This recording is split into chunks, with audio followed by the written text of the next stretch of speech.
What you allow today may open the door to the evil you once despised. God speaks of the difference that there is when they were living faithfully, following God, when they were living their lives faithfully worshiping God.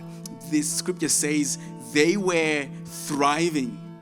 They were thriving and they were exalted. In other words, they had an impact in the world because they were living their lives differently. But the moment they gave into the worship of idols, the scriptures here say they died.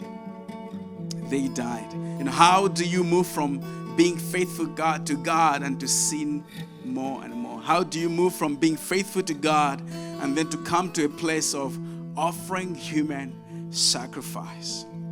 What happens there? When you reject God, you find yourself doing things you never thought you were capable of doing. When you reject God, you find yourself being in a place that you're like, I never knew that I could find myself in this place. So be careful what you're allowing today. Watch out what you're allowing in your life today, because what you allow today may open a door to the evil you once despised.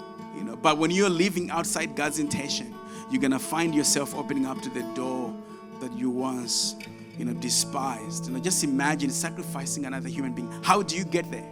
I think it's a slow fade. You get there slowly.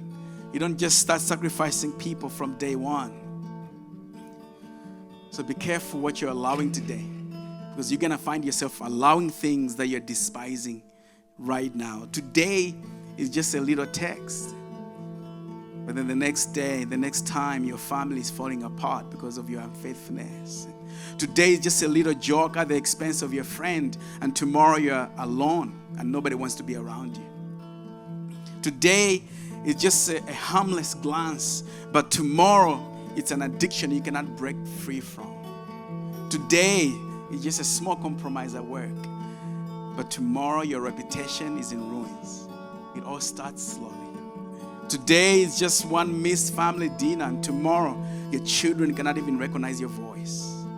It just starts slowly. Today it's ignoring the warning, and tomorrow you're experiencing the consequences that they cannot run away from.